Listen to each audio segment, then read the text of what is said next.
Bonjour à tous frères et sœurs, j'espère que vous allez bien, moi ça va très très bien. Alors aujourd'hui donc je vous fais cette vidéo pour vous montrer un petit peu l'envers du décor et pour vous parler voilà de la crise monétaire, la crise économique qui est en train de se profiler à l'horizon, dont on entend très peu parler. Les médias ont été plus axés sur l'enterrement et le décès de Monsieur Chirac malheureusement, comme toujours, et nous cachant et nous montrant simplement ce qu'on devait voir. Donc il faut savoir qu'à l'heure d'aujourd'hui, on a voilà quelque chose de dramatique qui est en train de se profiler à l'horizon. C'est vraiment en fait un effondrement de l'économie mondiale qui est tout simplement en train de pointer le bout de son nez à l'horizon, comme il y a eu donc en 2008, mais de façon vraiment beaucoup plus importante. À l'heure d'aujourd'hui, je vous ai proposé donc à la suite de cette petit échange deux vidéos qui vous mettront donc voilà, qui vous expliqueront ce qui se passe concrètement au niveau de l'économie, mais aussi ce qui se passe au niveau des prophéties, mes frères et sœurs. C'est vraiment très important. Cette prophétie de l'effondrement de l'économie mondiale est une prophétie donc de la Torah qui nous explique tout simplement que le Messie est à la porte et que justement cet effondrement est également un signe de son retour imminent. Alors bien sûr nous savons que c'est le Seigneur Jésus-Christ et qu'il va venir donc dans un premier temps chercher son église. Ensuite il y aura donc tout simplement l'avènement de l'Antichrist pendant cette période de 7 ans qui va suivre, avec donc la grande tribulation.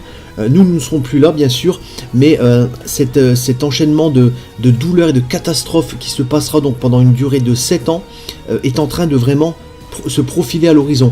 Nous avons vu donc les persécutions des chrétiens à travers le monde entier, les églises qui brûlent, les gens qui sont décapités, tués à cause de leur foi, les catastrophes naturelles qui sont partout à travers le monde comme le Seigneur Jésus-Christ nous l'avait annoncé, les tremblements de terre, les tsunamis, les éruptions volcaniques, les bruits de guerre qu'on entend déjà parler depuis plusieurs dizaines d'années, qui sont voilà sans cesse dans l'actualité mondiale.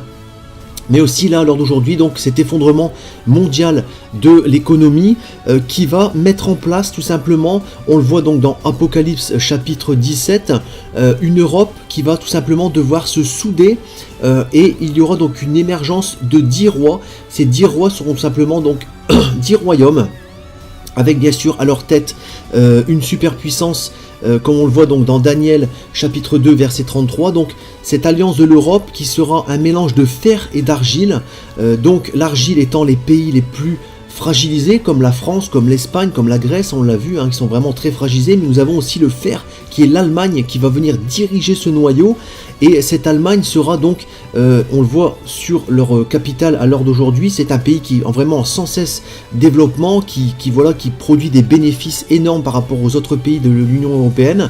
Donc cette alliance, cette puissance de 10 pays qui va donc représenter les 10 cornes de l'Apocalypse chapitre 17 sera donc tout simplement ils vont tout donner pouvoir à l'Antichrist. C'est l'Antichrist qui va diriger ce noyau qui sera plus puissant que la Russie ou les États-Unis. Et en fait aussi d'autres personnes avancent le fait que ces prophéties sont une forme de punition que le Seigneur va t'envoyer pour punir l'Amérique, pour punir les riches qui écrasent les petits déjà depuis pas mal de temps en cette période de la fin des temps, et ce sera en fait tout simplement une sorte de punition que le Seigneur va envoyer pour montrer que voilà la vraie justice va bientôt arriver. Donc on le voit dans Proverbes chapitre 22 verset 7, le riche domine sur les pauvres et celui qui emprunte est esclave de celui qui prête. C'est vraiment ce que nous vivons à l'heure d'aujourd'hui, mes frères et sœurs. Nous sommes dans un monde où nous sommes écrasés par les riches et la fracture sociale qui s'est faite déjà il y a quelques années entre les riches qui deviennent de plus en plus riches et les pauvres qui deviennent de plus en plus pauvres est vraiment en train de s'élargir. Tout le monde a parlé voilà de ce fossé qui se creuse. Et à l'heure d'aujourd'hui, on est arrivé donc à un stade où il n'y a plus possibilité que les banques prêtent. Voilà, les banques sont en train de s'écrouler, on l'a vu dans différents pays. Et voilà, l'austérité, le peuple est en train de partir dans un entonnoir que les gouvernements, que les élites mondiaux sont en train de pousser. vers voilà pour l'instauration très prochainement d'un gouvernement mondial, d'une monnaie unique mondiale qui sera selon eux, et ça va être proclamé comme ceci, hein, ce sera voilà l'échappatoire, ce sera le renouveau, ce sera quelque chose vraiment de super, hein, de génial, pour dire que voilà ça passe et que la gouvernance mondiale se met en place avec l'antichrist à la tête, je le rappelle, qui sera donc lui-même dirigé par Satan lui-même, et son faux prophète, voilà, avec tout ce qui va se passer donc durant cette grande tribulation. Nous voyons donc les prémices de ces choses-là arriver sous nos yeux, mes frères et sœurs. Donc, je vous laisse regarder ces deux reportages pour comprendre un petit peu l'envers du décor. En tout cas, mes frères et sœurs, vraiment, je vous invite à vous tourner vers le Seigneur Jésus-Christ, à renoncer au péché, à vous repentir de ces choses et à abandonner vos péchés, à vous préparer car l'enlèvement de l'Église est imminent, mes frères et sœurs. Et ça va surprendre le monde entier. Tout est en train de se préparer. C'est une question de jours, de semaines, de mois, mais tout est sur le point de se déclencher. On voit l'horizon, voilà, le nouvel ordre mondial en train d'émerger, de se préparer, et aussi l'antichrist. Donc mes frères et sœurs, il n'est vraiment plus temps de s'amuser. Il est vraiment temps de prendre conscience que nous vivons cette période de la fin des temps. Voilà, moi je ne peux que vous encourager pour votre âme éternelle, de renoncer au péché, de vous repentir, de vous faire baptiser par immersion, d'accepter Seigneur Jésus-Christ dans votre vie, de changer de vie et de vous préparer à son retour, à sa venue. Car l'enlèvement de l'Église sera cette séparation, cette fracture qu'il y aura entre les gens qui se seront préparés et entre les gens qui n'auront pas cru, les gens qui seront restés dans le péché, dans le monde, voilà, qui vont devoir subir et passer par cette difficile grande tribulation qui durera cette année. Donc mes frères et sœurs, je vous laisse regarder ce reportage. Si vous avez des questions, n'hésitez pas dans la barre des commentaires. En tout cas, sachez que voilà, tout avance, les prophéties avancent et le Seigneur est en train de rappeler les dernières personnes, les derniers retardataires. Bientôt il sera trop tard, mes frères et sœurs. Soyons dans la joie, le Seigneur est à la porte. Moi je vous dis à très bientôt et soyez bénis.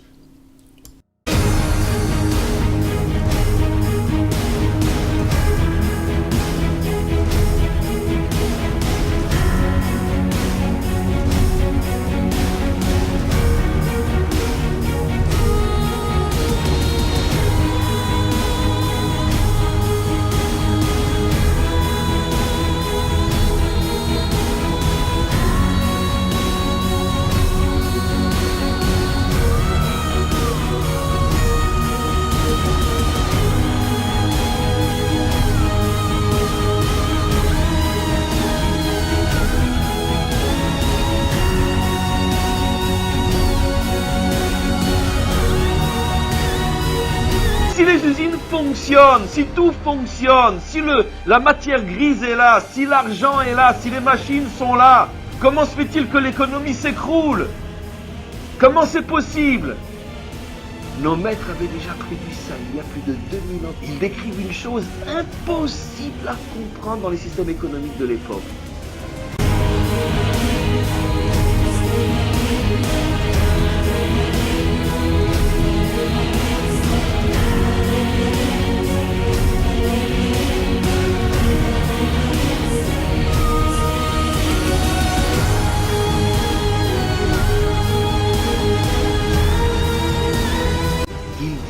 Juste avant la venue du Mashiach, il y aura l'abondance dans le monde, mais il n'y aura plus d'argent.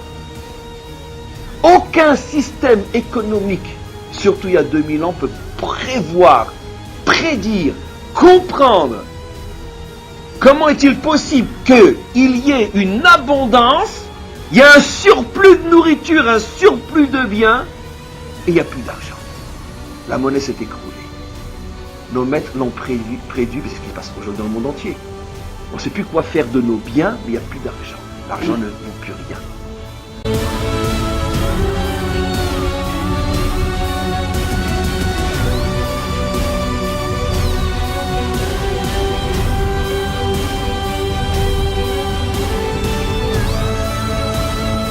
Juste avant la délivrance finale, le monde sera rempli d'abondance, mais il n'y aura plus rien à manger. Les problèmes de l'économie mondiale moderne aujourd'hui.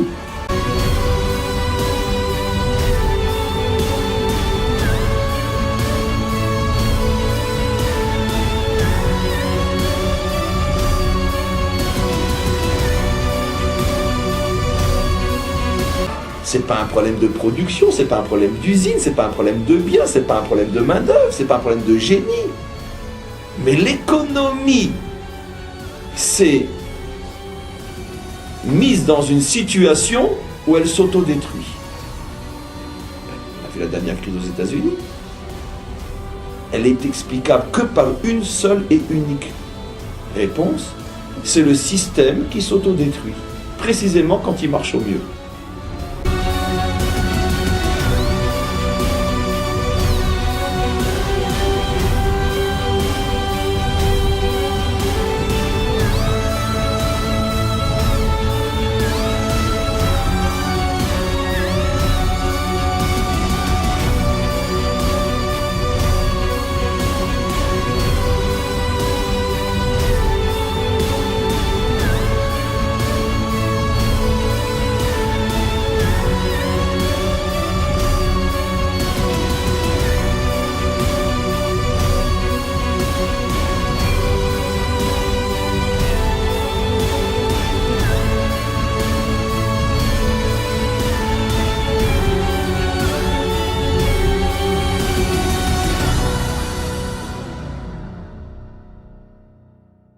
Dans seulement quelques semaines ou quelques jours, le système financier mondial pourrait s'effondrer. Il s'agit d'un crime savamment orchestré.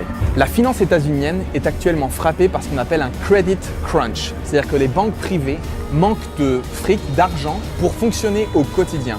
Et la Banque centrale américaine, la Fed, est obligée d'intervenir en injectant des dizaines de milliards de dollars par jour juste pour éviter que le système ne gèle. La dernière fois qu'on avait vu un truc pareil, c'était dans les quelques semaines qui avaient précédé le krach boursier de 2008 et dont les répercussions se sentent encore aujourd'hui. Le credit crunch la dernière fois avait commencé le 1er septembre et le krach avait eu lieu le 16 septembre. Cette année, le credit crunch a commencé le 17 septembre. On est le 27 septembre et le problème n'est absolument pas résolu. Toute cette semaine, la Fed a injecté 75 milliards de dollars par jour pour essayer de résoudre une crise qui ne se résout pas. La dernière fois qu'un problème comme ça s'était présenté, la Fed avait dû mettre 700 milliards de dollars pour essayer d'éviter une panique et un effondrement bancaire total. Est-ce que c'est ce qui est en train de se passer?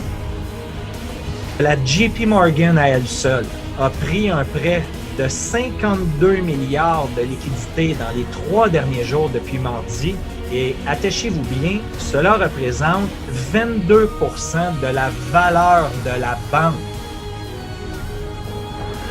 JP Morgan, une des plus grosses banques du monde, n'est pas censée emprunter 22% de sa valeur boursière en 3 jours, sauf si elle est sur le point de se casser la gueule. Et c'est qu'une seule des grandes banques concernées. Le truc que j'arrivais pas à comprendre, c'est que si les marchés croulent sous l'argent, comment est-ce que l'argent pouvait manquer? La raison, elle est criminelle. Depuis le 17 septembre, le cash ne circule plus parce que les grandes banques privées le gardent pour essayer de survivre aux bombes à retardement qu'elles ont dans leur bilan financier et à l'explosion des bulles qu'elles ont contribué à créer. Le marché est genre dingue actuellement. On n'est pas dans un régime normal, on a cassé l'économie. Ce qu'ont fait les banques centrales ont réellement cassé l'économie réelle et vous vivez dans l'illusion depuis 10 ans. Voilà, l'illusion que les choses sont reparties alors qu'elles sont absolument pas reparties et que tous les ans, on met du pognon sur la table, du faux pognon sur la table pour vous faire croire que les choses continuent. Mais vous êtes mort déjà. On décide les soins palliatifs et donc on calme la douleur avec de la morphine, sauf que là, médicalement, eh bien la morphine, c'est évidemment les injections de monnaie. Combien de temps ça peut durer comme ça? Parce que c'est quand même un peu dangereux d'injecter des liquidités. C'est hyper dangereux, bien sûr. C'est hyper dangereux? Bien sûr, ça augmente l'ampleur de la crise future, c'est absolument clair. La situation en Europe est aussi tout à fait préoccupante. Mais si les faits sont là, que pourquoi personne ou presque n'en parle? Mais parce que personne veut dire « le roi est mort ». Tant que tu le dis pas, ça n'existe pas. Et puis surtout les criminels, ils sont très bons pour effacer les preuves. Voilà donc ce qui se prépare. Le krach boursier arrive, je ne sais pas quand. Mais ce que je sais, c'est qu'une bonne partie des banques françaises sont menacées de faillite. Les banques ont le monopole du prêt aux États, dans la mesure où le traité de Maastricht interdit aux États de se financer auprès de leur propre banque centrale ou de la Banque centrale européenne. Tout vendre aux banques pour renflouer une dette elle-même créée pour renflouer les banques. Ce système est plus qu'injuste, il est criminel. Bon, j'imagine que certains d'entre vous ont un peu paniqué en découvrant l'ampleur du problème. Ça a été totalement mon cas et c'est ce qui m'a poussé à faire cette vidéo en urgence. Ils disent, juste avant la venue du Mashiach, il y aura l'abondance dans le monde, mais il n'y aura plus d'argent. Tout pouvoir m'a été donné dans le ciel et sur la terre. Il y a plusieurs demeures dans la maison de mon Père. Si cela n'était pas, je vous l'aurais dit. Je vais vous préparer une place. Et lorsque je m'en serai allé et que je vous aurai préparé une place, je reviendrai et je vous prendrai avec moi, afin que là où je suis, vous y soyez aussi. Vous savez où je vais, et vous en savez le chemin. Je suis le chemin, la vérité et la vie. Nul ne vient au Père que par moi. Abraham, votre père, a tressailli de joie de ce qu'il verrait mon jour. Il l'a vu, et il s'est réjoui. Si vous me connaissiez, vous connaîtriez aussi mon Père, et dès maintenant vous le connaissez, et vous l'avez vu. Et je vous le dis, avant qu'Abraham fût, je suis. Il y a si longtemps que je suis avec vous. Celui qui m'a vu a vu le Père. Les paroles que je vous dis, je ne les dis pas de moi-même, et le Père qui demeure en moi, c'est lui qui fait les œuvres. Croyez-moi, je suis dans le Père, et le Père est en moi. Cette bonne nouvelle du royaume sera prêchée dans le monde entier pour servir de témoignage à toutes les nations. Celui qui croira et qui sera baptisé sera sauvé, mais celui qui ne croira pas sera condamné. Je m'étonne que vous vous détourniez si promptement de celui qui vous a appelé par la grâce de Christ pour passer à un autre évangile. Aucun mensonge ne vient de la vérité. Sinon celui qui nie que Jésus est le Christ, celui-là est l'antéchrist, qui nie le Père et le Fils. Quiconque nie le Fils n'a point non plus le Père. Quand un ange du ciel annoncerait un autre évangile que celui que nous vous avons prêché, qu'il soit anathème. Moi, Jésus, j'ai envoyé mon ange pour vous attester ces choses. Je le déclare à quiconque entend les paroles de la prophétie de ce livre. Si quelqu'un y ajoute quelque chose, Dieu le frappera des fléaux décrits dans ce livre. Et si quelqu'un retranche quelque chose des paroles du livre de cette prophétie, Dieu retranchera sa part de l'arbre de la vie et de la ville sainte décrits dans ce livre. Ces paroles sont certaines et véritables. Et le Seigneur, le Dieu des esprits des prophètes, a envoyé son ange pour montrer à ses serviteurs les choses qui doivent arriver bientôt. Et voici, je viens bientôt. Heureux celui qui garde les paroles de la prophétie de ce livre.